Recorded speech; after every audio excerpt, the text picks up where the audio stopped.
come to the Spirit, the three in one. I come to the water, just as I am, oh God, make me new once again. I've traveled so far. Well, good morning. Welcome to Fridays with Francis. I took last weekend off, and I apologize for that, but I'm back today. A lot's happened in a couple of weeks, hasn't it? We are a country that has experienced yet again a great deal of grief and sorrow. I feel for the families in Texas and those in Oklahoma. And because of the news that we've been seeing on the television of these tragic events, my mind has been on a story out of the scriptures, and there is some risk here because there's probably a little redundancy. I think I have probably talked about this story before, but for some reason I think it speaks particularly to where we are as Christians in this time and in this place. It's in the 3rd chapter of Exodus. It's a story where Moses has escaped from Egypt. He is tending his father-in-law's herds. I refer to it as being on the backside of nowhere. Out in the wilderness, Moses is taking care of the flocks and watching over them.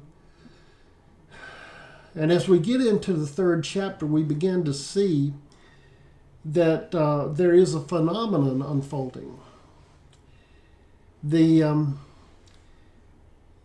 mountain near where Moses is has a bush that is on fire.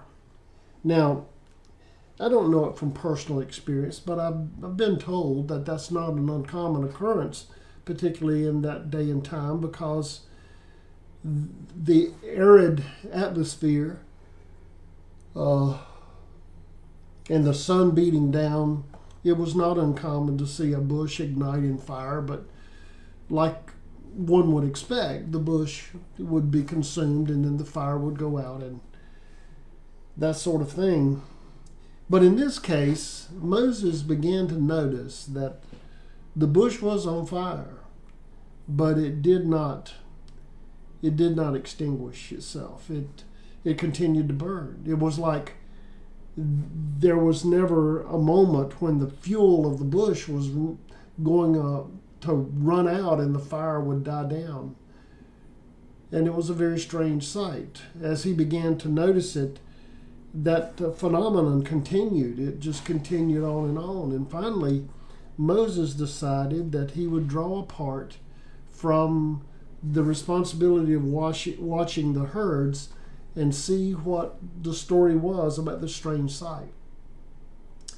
And he goes up on the mountain and he sees this burning bush. As he approaches it, a voice out of the bush speaks and says, "Moses, Moses, take off your sandals, for the ground on which you stand is holy ground."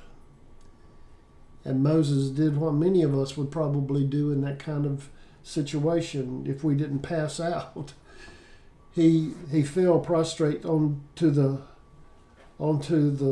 ground and humbled himself before God, who was speaking to him from the burning bush. Now, it's important to be mindful of all that led up to this. Moses had seen his kinsmen in Egypt who were getting beaten and had been forced into life of slavery. And as a matter of fact, he was where he was because of that. He found an Egyptian taskmaster beating one of the Hebrews, and in a fit of rage, he intervened and engaged that taskmaster in a fight and ended up killing him. And so the long part of the story that it was that Moses became a fugitive. So he knew about that sort of thing, and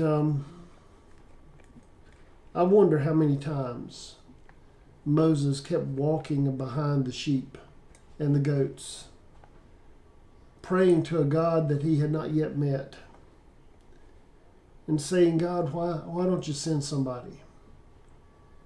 Why don't somebody do something? Why don't you intervene, God, on behalf of my kinsmen in Egypt? One thing I'm sure that Moses never thought would happen is that he would be the answer to his own prayer. But that's exactly what occurred. God said to Moses, Moses, I've heard the cries of my people in Egypt. And, in my mind, I can see Moses saying, that's it, Lord. Right on, Lord. Go ahead. Settle the score. That's it. Send your person back there and make sure that you get even with Pharaoh. And cheering God on, and then Moses is told by God, well, and that's why, Moses, I'm going to send you back to Egypt to set my people free. And that's the moment when Moses said, but Lord, I don't speak well. And God said, well, Aaron will be with you, and I'll be with you also. And then Moses said, well, Lord, they're going to want to know who sent me.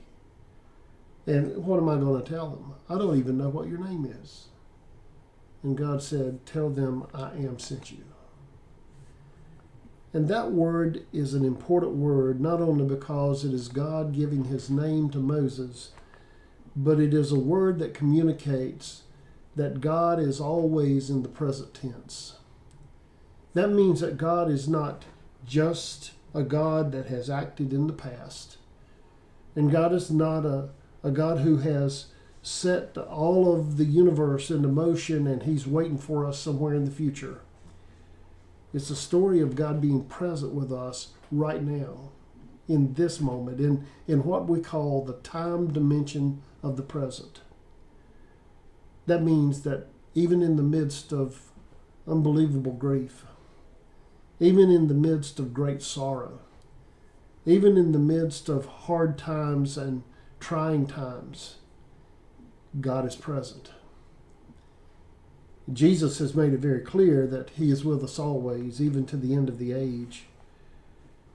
We're told in the scriptures that God has loved us with an everlasting love.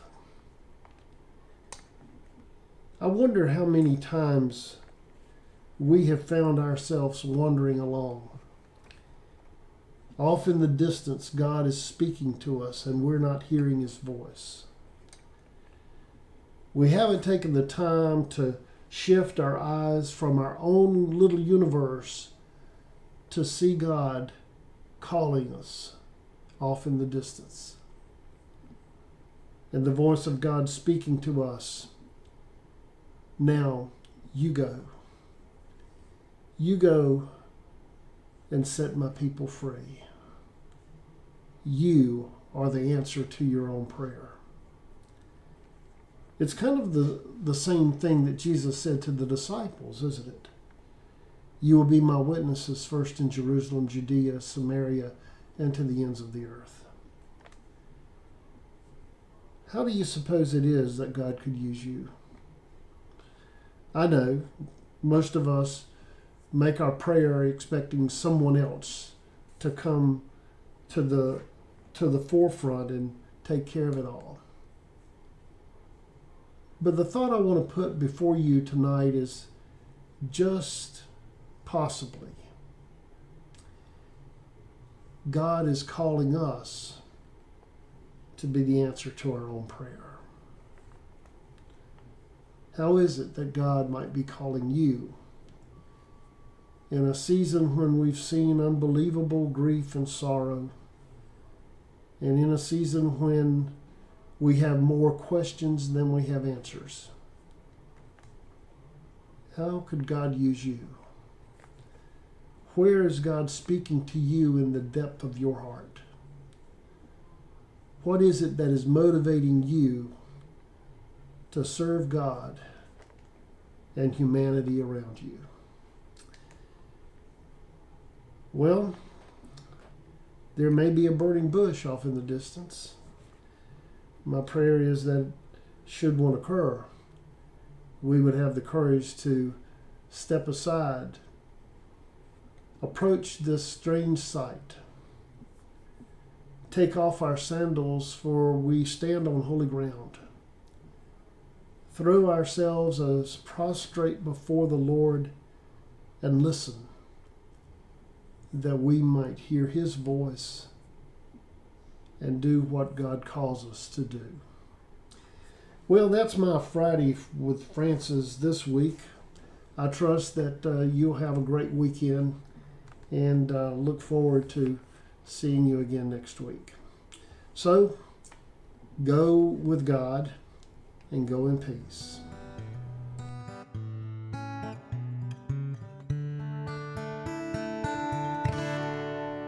I come to the Father, I come to the Son, I come to the Spirit, the three in one. I come to the water, just as I am, O God, make me new once again.